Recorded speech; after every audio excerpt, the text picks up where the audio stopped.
আসসালামু আলাইকুম everyone. I hope সবাই অনেক ভালো আছেন। অনেক দিন পর মানে বছরের এই প্রথম নিজের গাছের সামান্য কিছু লাউ পাতা ছিল। তো ভাবলাম এগুলো পোকায় খাওয়ার আগে বা গাছ মারা যাওয়ার আগে নিজেই খাই। কষ্ট করে লাগিয়েছিলাম, মাত্র 2টো গাছ বেঁচে আছে। তার মধ্য থেকে নিচে যে পাতাগুলো একটু শক্ত টাইপের হয়ে যাওয়ার আগে ভাবলাম যে খেয়ে নিই।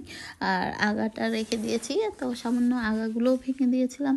তো ভাবলাম যে পাতাগুলো দেখতে ভালোই লাগছিল, আর এই দেশে তো সহজে লাউ শাকটা পাওয়া যায় না।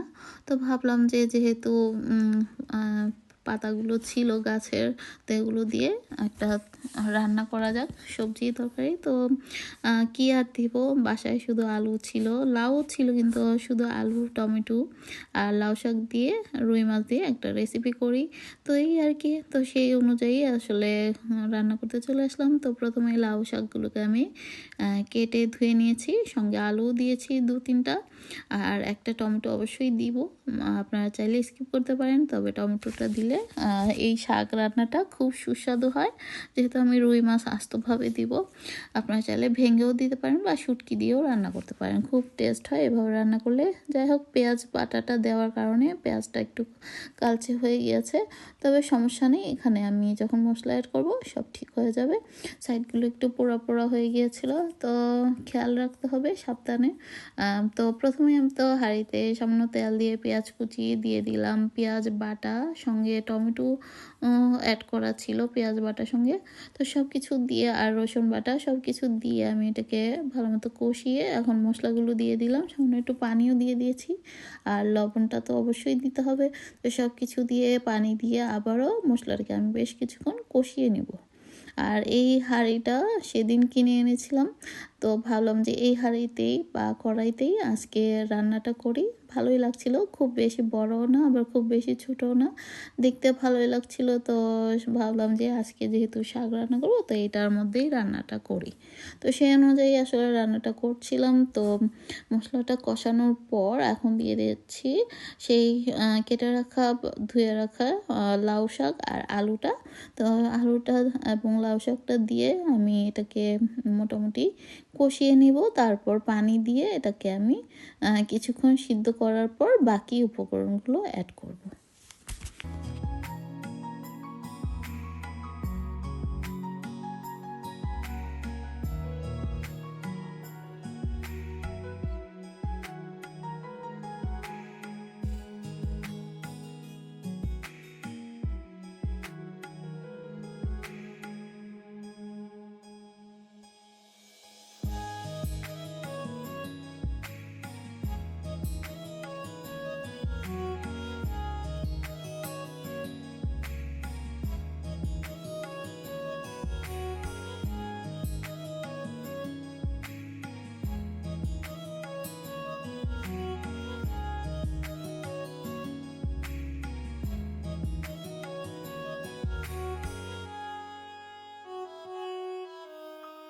দেখতেই তো পেলেন, পানি সামান্য একটু পানি দিয়ে লাউ শাকটাকে আমি মোটামুটি সিদ্ধ করে নিয়েছি, আর আলুটাও সিদ্ধ হয়ে আসছে মোটামুটি। তো এই পর্যায়ে একটা টমেটো কেটে আমি এখানে অ্যাড করলাম, আর সঙ্গে কাঁচামরিচ।